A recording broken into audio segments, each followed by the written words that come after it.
Olá, pessoas, vamos para mais uma aula. Antes de qualquer coisa, escolha um lugar calmo, um lugar silencioso, pegue o material de vocês, o caderno, a caneta, tá bom? E vamos lá. A aula de hoje de português é sobre frase, né, oração e período. A gente vai aprender o que seria cada coisa, né, e qual a diferença entre eles, tá? E também sobre o sujeito e predicado. Ou seja, gente, a gente estava estudando até aqui a parte de morfologia. O que é morfologia? Morfologia é em relação à forma das palavras, a estrutura, a classificação, não é? As características, ou seja, as classes gramaticais, tá bom? Tudo bem? E a gente agora vai começar a estudar a sintaxe, né? O que seria sintaxe? Sintaxe, gente, é quando eu estudo a frase em si. Eu pego uma frase e eu vou analisar qual é a função que cada palavrinha tem em relação à outra, tá bom? Então aqui eu não vou mais importar tanto com a forma das palavras, e sim com a função que elas podem ter, ok? Antes de qualquer coisa, não, tá aqui que eu conceituei, né, ó. E sintaxe é a relação lógica, né, que eu falei, e morfologia em relação às propriedades, tá? Antes de qualquer coisa, gente, vamos começar pela frase. O que seria a frase? A frase é todo enunciado linguístico de sentido completo, não é? Que é capaz de estabelecer comunicação de acordo com a situação em que se acham os interlocutores. Ou seja, uma frase é quando eu falo alguma coisa, quando é um enunciado, que ele vai ter um sentido completo, tá bom? Por exemplo, você costuma ir ao cinema? Aí a pessoa fala, costumo. Que tipo de filmes você prefere? De ação. Percebam que, nesse contexto aqui, quando a pessoa fala, por exemplo, costumo, tem um sentido completo, não é? Tem um sentido completo nesse contexto, tá? Então, nesse contexto, é a palavra, uma palavra só, ela tá fazendo um papel de frase, ela tá sendo uma frase, tá bom?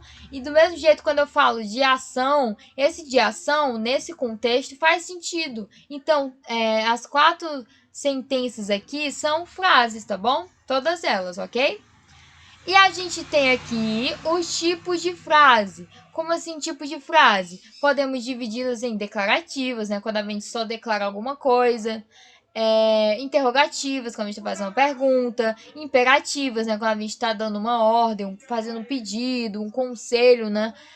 Exclamativas, né? Quando a gente tá passando uma emoção, né? De espanto, de surpresa, enfim. Optativas, né? Quando a gente tá mostrando a gente tá passando uma ideia de desejo, né? O desejo que a gente tem, né? Por exemplo, bons ventos o levem, né? É uma frase que tá passando uma ideia de desejo, ok? Enfim, gente. Agora vamos para a oração. O que seria oração? Oração, ela é uma frase, tá bom? Ou um membro, uma partezinha de uma frase que ela vai se organizar ao redor de um verbo. Ou seja, toda oração tem um verbo, tá bom?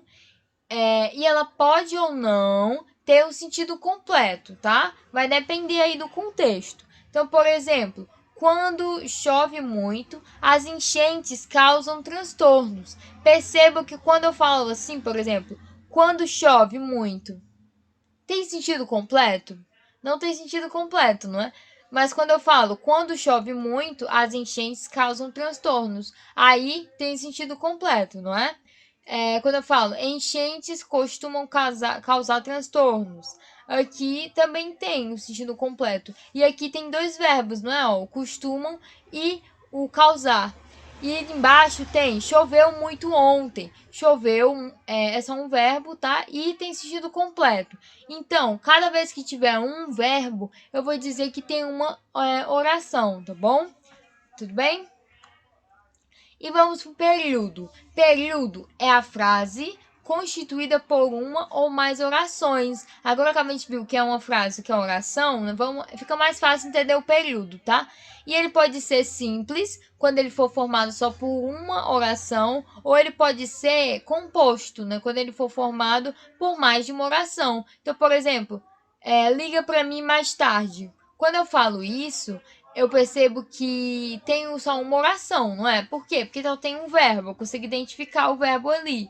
Beleza. Quando eu falo, espero que ela me telefone ainda hoje, Tem dois verbos, né? Tem o espero e tem o telefone. É como se estivesse passando duas ideias para mim. Ou seja, é um período composto, tá bom? Ele vai ter mais de uma oração. Quando eu tenho um verbo, eu tenho aqui uma oração. Se eu tiver dois verbos, vou ter duas orações. Se tiver três orações, tá bom?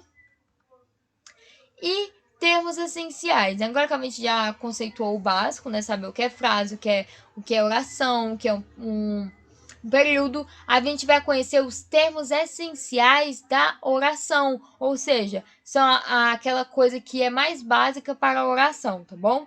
De maneira geral, a gente tem dois termos essenciais, o sujeito e o predicado, tá? São elementos que se relacionam dentro de uma oração, exercendo uma função, tá bom?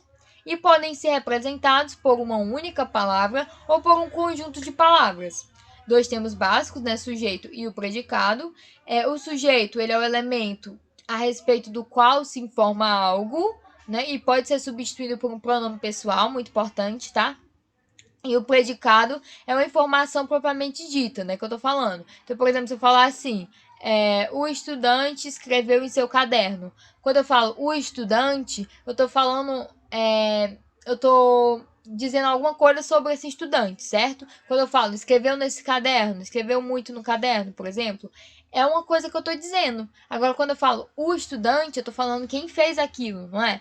Ou seja, a respeito desse termo que eu tô informando alguma coisa. Logo, ele é o sujeito, tá bom? O estudante, no caso, tá? Esse conjunto de palavras, ok? Não é só estudante, é o estudante, tá?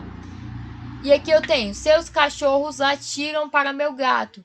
Então, seus cachorros é o sujeito e latiram para meu gato é o predicado, tá bom? Predicado é tudo que resta. Quando eu tiro o sujeito, o que restou é predicado, tá bom? Aconteceram fatos estranhos. Esse aconteceram aconteceram fatos estranhos, no caso, né? O aconteceram, ele é um verbo, tá?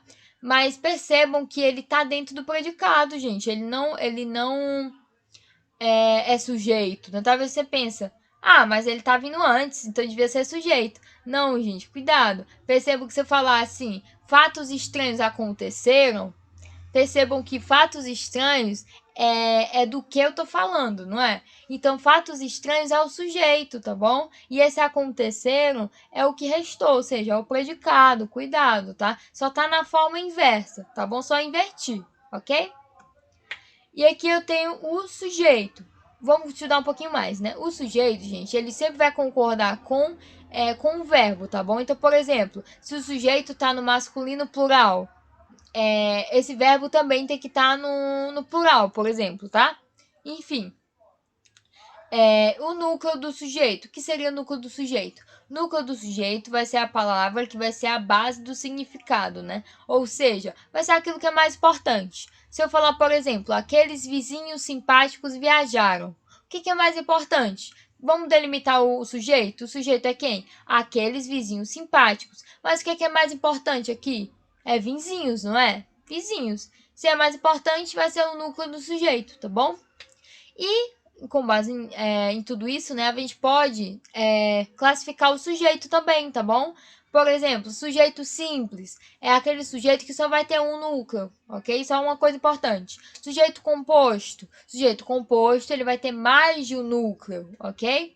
Sujeito oculto, ou desinicial, ou então elíptico, tá? São nomes que significam a mesma coisa. É aquele sujeito que ele não vai aparecer, mas só de ler a frase eu vou saber quem é, ok? Vamos já ver um exemplo. E sujeito indeterminado é o sujeito que ele não aparece e a gente não consegue identificar, gente, na frase, tá bom? E também temos orações que não têm sujeito. Isso vai acontecer quando o verbo não precisar de sujeito, ou seja, ele é um verbo impessoal, ok? Por exemplo, aconteceu isso muito rápido. Perceba que aqui eu não preciso de sujeito nenhum. Aconteceu, que é uma coisa, é um verbo impessoal.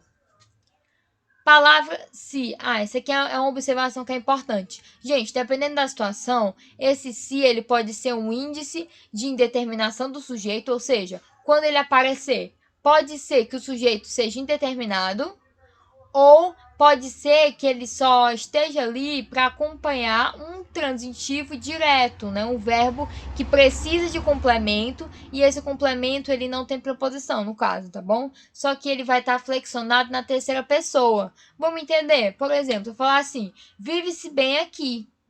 Dá para saber quem é que vive? Não, né? Não dá para saber. Vive-se bem aqui. Ok. Precisa-se de vendedores. Dá para saber? Não, é indeterminado. Agora, quando eu falo quebrou-se a vidraça, percebam que esse quebrou-se a vidraça é a mesma coisa de eu falar assim, né? Ó, a vidraça foi quebrada, não é? É. Isso, na verdade, a situação é a voz passiva, não é do verbo. Ele está na voz passiva. No caso, a sintética, né? E a gente está transformando para analítica, tá bom? Estamos desenvolvendo melhor, ok? Venderam-se as casas. Eu posso falar, as casas foram vendidas. Não é a mesma ideia que eu quero passar? Então o que acontece aqui? Quando a gente transforma na frase completa, né? A vidraça foi quebrada, a gente percebe que tem um sujeito. O sujeito aqui é quem? É a vidraça que foi quebrada, não é? Então, na verdade, quebrou-se a vidraça, tem sujeito. O sujeito é a vidraça, tá bom? Agora, vive-se bem aqui, não tem sujeito, não tem como eu saber. Na verdade, tem, só que eu não tenho como saber, tá bom? E agora vamos para o predicado. Predicado, gente, a gente também pode classificar. Como é que a gente classifica? Também em relação ao núcleo. A gente vai identificar ali o que é mais importante. Será que o que eu quero passar nessa frase é uma ideia de ação? É a ação que é mais importante? Ou é o estado que é mais importante? Por exemplo, se eu falar, ela estava triste. O que é mais importante? A ação do verbo estava, é saber que ela estava alguma coisa, ou eu saber que ela estava triste, né? O fato dela estar triste. É o fato dela estar triste, ou seja, é o estado em que ela está, ok? Ou seja, esse verbo não tem tanta importância. Ele é um verbo que está ali só para ligar o estado, né, que a pessoa está com a pessoa em si, tá bom? Ou seja, vamos chamá-lo de verbo de ligação. Quando isso acontecer, vamos dizer que a importância está no nome, tá bom? Ou seja, o predicado é um predicado nominal, ok? E essa característica que eu falei depois, né? Por exemplo, esse triste, né? Ela estava triste. Esse triste nós vamos chamar de predicativo. Predicativo de quem? Do sujeito, no caso, tá bom? Por quê? Predicativo é a mesma coisa de característica, de qualidade. Eu tô falando uma qualidade do sujeito, ok?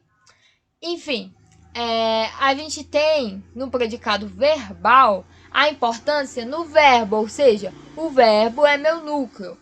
E isso acontece quando os verbos eles representam uma ação. Por exemplo, eles saíram de casa, é uma ação, não é? Isso é importante, então é o núcleo.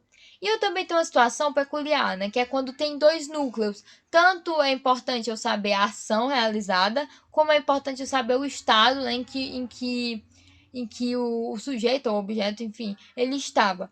Por exemplo, quando eu falo assim, um menino chegou em casa machucado.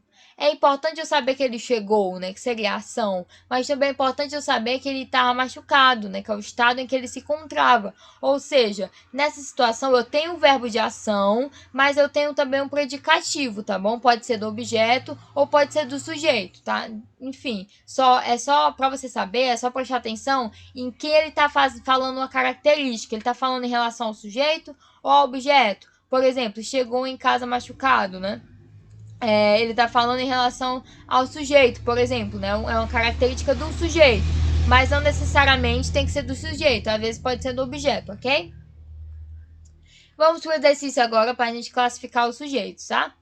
Vamos botar aqui para a gente conseguir visualizar. O item A, muitos atletas brasileiros atuam na Europa. Aqui eu destaquei o atletas, né? O atletas, ele é o núcleo, é aquilo que é mais importante. O meu sujeito é muitos atletas brasileiros. Só que o núcleo é quem? Atletas, tá bom? Ou seja, é um núcleo que ele só tem um, né? Só tem um núcleo. Logo, é um sujeito simples, tá? Quando eu falo bois, vacas, bezerros andavam juntos, o meu sujeito é quem? Bois, vacas e bezerros. E o que é importante saber? Tudo, não é? É importante saber só os bois? Ou só as vacas, só o bezerro? Não, eu tenho que saber tudo. Tudo é aquilo é importante. Ou seja, eu vou ter 3 núcleos, né? Ou seja, é um sujeito composto. E aqui, ó, viajamos para a Itália. Percebam que não tinha nada, né? Ó, não tinha viajamos para a Itália. Só que quando eu presto atenção nesse verbo, viajamos, eu percebo que só pode ser uma pessoa, só pode ser o nós. Nós viajamos, tá? Para isso, vocês têm que lembrar a conjugação verbal, tá, gente? Então a gente percebe que esse sujeito, ele existe. Dá para eu saber quem é, só que ele só não tá aparecendo, ou seja, ele tá oculto, tá? E quando eu falo, por exemplo, falaram de você. Se eu chegar e falar assim, falaram de você. Você tem como saber quem foi? Não, né? Aqui é uma ideia de indeterminação. Por mais que eu olhe pro verbo, por exemplo, o verbo falaram, não tenho como saber se foi, por exemplo, eles falaram, elas falaram, né? Então já passa uma ideia de indeterminação, não tenho como identificar. E aqui embaixo, anoiteceu rapidamente. Anoiteceu. Quem anoiteceu? Ora, ninguém, não precisa alguém para anoitecer, só anoiteceu. Quando eu tenho verbos relacionados a fenômenos da natureza, né? Anoitecer, chover, enfim, são verbos que não têm sujeito, ou seja, é uma oração sem sujeito. E agora vamos classificar os predicados, tá? Vamos botar aqui. O Pedro está adoentado. Quando eu falo Pedro está adoentado, o que é mais importante? É o adoentado, não é como ele estava, é o estado, ou seja, é nominal. Os jogadores deixaram os estádios aborrecidos. Quando eu falo deixaram o estádio aborrecidos, o que é importante? A ação, né, deixaram, e também como é que eles deixaram, né, o estado que eles estavam, ou seja, verbo nominal. E aqui eu tenho, já conheço todo o caminho. O que é importante aqui? É o verbo, não é? O verbo conhecer, está demonstrando uma ação. Logo, é predicado verbal, tá? Gente, espero que vocês tenham entendido. A aula foi bem curta, né? Enfim, não foi tão complicada, espero que não tenha sido. Se vocês tiverem dúvida, vocês podem rever a aula, essa e as outras aulas no canal da escola. Lembre-se de acessar o site da escola, tá? Para ter acesso a todo o conteúdo e também acompanhar a agenda digital de vocês, tá bom? Por hoje é isso e até a próxima aula.